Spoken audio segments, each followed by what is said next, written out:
Mesdames et messieurs, bonsoir. C'est 15h local du Caire. C'est le temps donc de notre journal complet en langue française que j'ai le plaisir de vous présenter durant les prochaines minutes. Tout de suite, les principaux titres.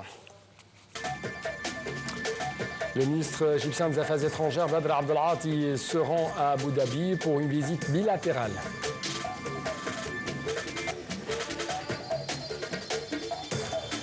Le 34e convoi de Zad el-Aizz en provenance d'Égypte démarre depuis le terminal de Rafah à destination du point de passage de Khan Abou Salem.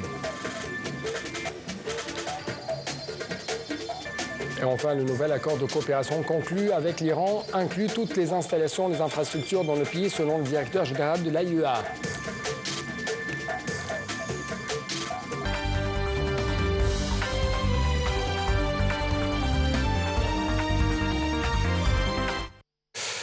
Le journal en détail, le ministre des Affaires étrangères, de l'immigration et des expatriés égyptiens à l'étranger, Dr Badr Abdelati, sont rendus ce matin à Abu Dhabi pour une visite officielle. Le chef de la diplomatie rencontrera plusieurs hauts responsables émiratis lors de cette visite. Il devrait discuter des moyens de renforcer les relations égypto-émiraties dans divers domaines, ainsi que changer sur des questions régionales internationales d'intérêt commun.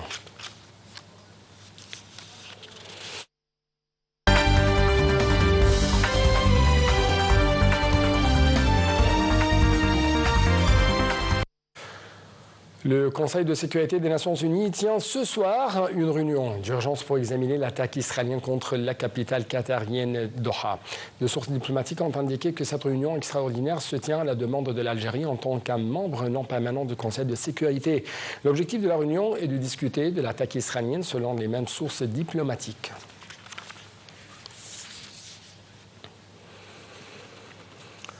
Deux Palestiniens sont tombés en martyrs. D'autres personnes ont été blessées lorsque des avions de guerre israéliens ont bombardé la tour résidentielle Taïba dans la ville de Gaza. Cela s'est produit peu de temps après que les résidents et les personnes déplacées ont été avertis d'évacuer, de se déplacer vers le sud, dans la zone humanitaire d'Al-Mawas et à Khan Younis. Entre-temps, 5 Palestiniens ont été tués lors d'une frappe de drone israélienne contre une tente abritant des personnes déplacées au nord-ouest de la ville de Gaza. Des drones israéliens ont également ciblé une tente abritant des personnes déplacées près de l'hôpital de Marmadani dans la ville de Gaza, faisant ainsi des morts et des blessés.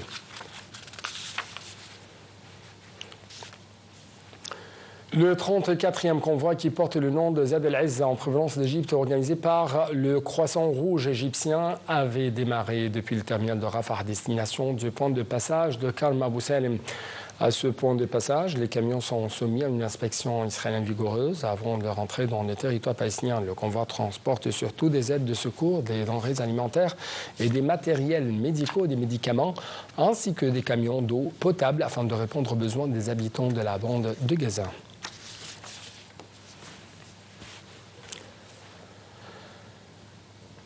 La présidente de la Commission européenne, Ursula von der Leyen, a proposé aujourd'hui des sanctions contre les ministres extrémistes en Israël, une suspension partielle de l'accord d'association Union européenne-Israël face à une situation inacceptable à Gaza.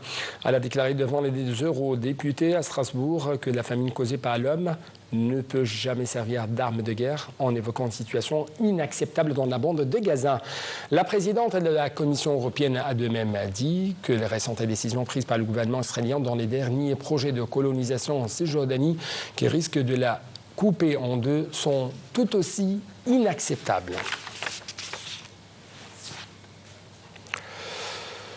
Quant à la flottille pour Gaza, elle a affirmé qu'un autre de ses bateaux avait été touché dans la nuit d'hier près de Tunis et dit soupçonner un drone 24 heures après un incident similaire.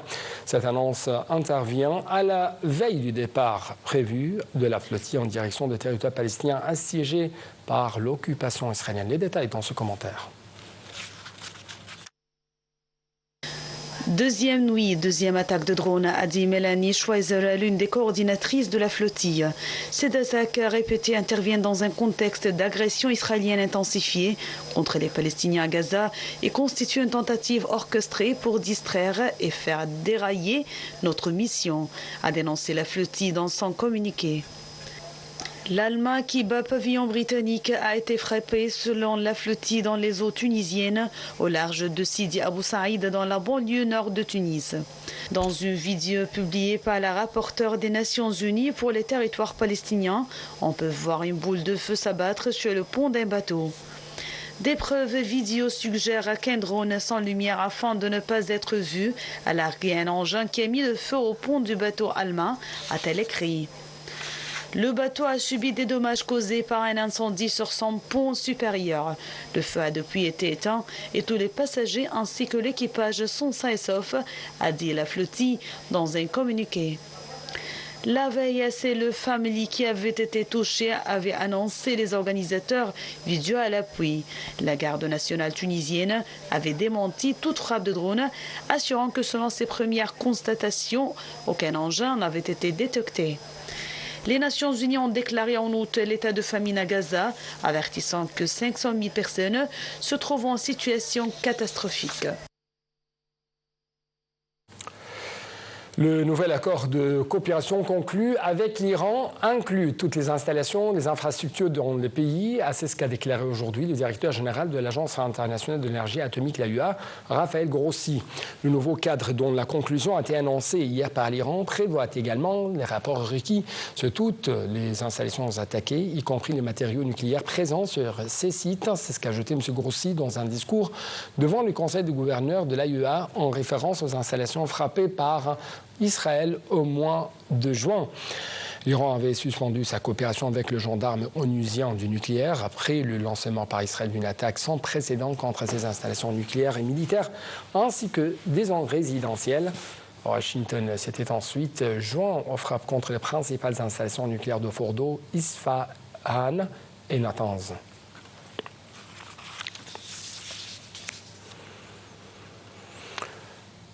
Le Premier ministre britannique Keir Starmer s'est dit aujourd'hui profondément inquiet après la violation flagrante et sans précédent de l'espace aérien de la Pologne et de l'OTAN par des drones russes.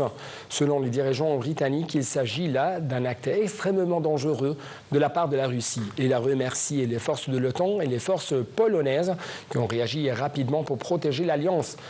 Le Premier ministre polonais avait indiqué qu'au moins 19 violations de l'espace aérien polonais ont été enregistrées. Au moins 3 drones russes ont été abattus dans la nuit.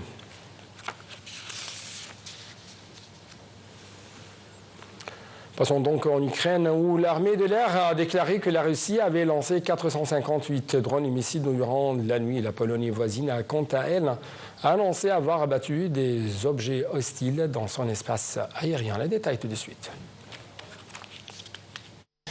L'armée de l'air ukrainienne a affirmé que la Russie avait utilisé 415 drones et 43 missiles, des attaques qui ont fait au moins un mort selon les autorités ukrainiennes. L'armée a ajouté qu'au moins 8 drones russes ont franchi la frontière ukrainienne pour entrer en République de Pologne. De son côté, le Bélarus, allié de la Russie et voisin de l'Ukraine et de Pologne, a affirmé avoir abattu des drones au-dessus de son territoire dans la nuit, sans en préciser la provenance. Le Premier ministre polonais Donald Tusk a dénoncé une provocation à grande échelle après l'interception de plusieurs drones russes entrés dans l'espace aérien de ce pays de l'OTAN et de l'Union européenne, voisins de la Russie et de l'Ukraine. Le président français Emmanuel Macron a condamné avec la plus grande fermeté cette incursion. Il a appelé Moscou à cesser sans tarder cette fuite en avant. De son côté, la porte-parole de l'Alliance Atlantique a affirmé que la défense anti-aérienne de l'OTAN a aidé à contrer plusieurs drones dans le ciel polonais. Le porte-parole a ajouté que le secrétaire général de l'Alliance, Mark Rutte, était en contact avec les autorités polonaises. Pour sa part, la chef de la diplomatie européenne, Kaja Kallas, a affirmé que la violation par la Russie de l'espace aérien polonais semble intentionnelle, non accidentale. Elle a précisé qu'il s'agit de la violation la plus grave de l'espace aérien européen par la Russie depuis le début de la guerre.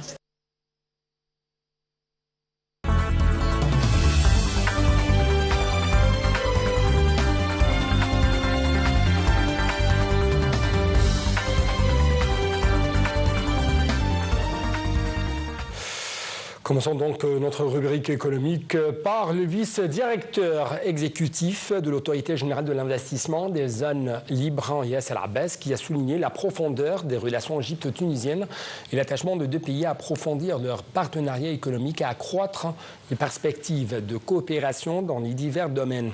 Abbas s'est exprimé lors de son entretien avec la délégation de l'Autorité tunisienne de l'investissement sous la présidence de Namia El Aïdi, patron de l'Autorité tunisienne. Les deux côtés ont de même abordé les cadres légaux, les primes, mais aussi des amendements effectués pour attirer davantage d'investissements. Ils ont de même évoqué les divers systèmes d'investissement et l'expérience de l'autorité dans la mise en application des licences d'or et dans la transformation numérique.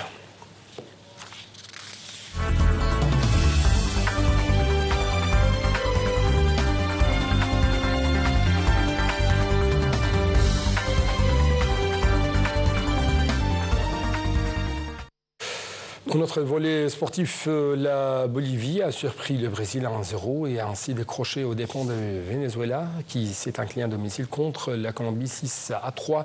Le billet dévolu à la zone Amérique du Sud pour le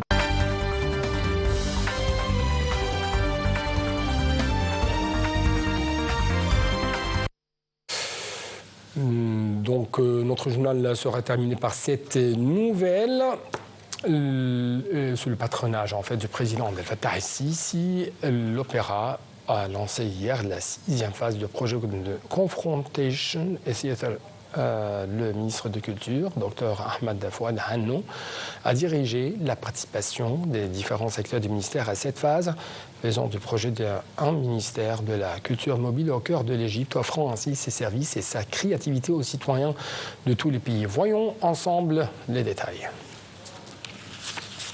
L'Opéra égyptien a lancé hier la 6e phase du projet Confrontation et théâtre itinérant.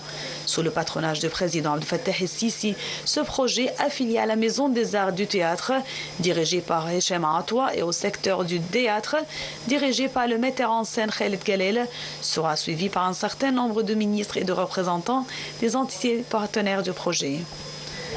Le ministre de la Culture, Dr Ahmed Fouad Hannou, a dirigé la participation des différents secteurs du ministère à cette phase, faisant du projet un ministère de la culture mobile au cœur de l'Égypte, offrant ses services et sa créativité aux citoyens de tout le pays, en particulier ceux qui ont le plus besoin de soins.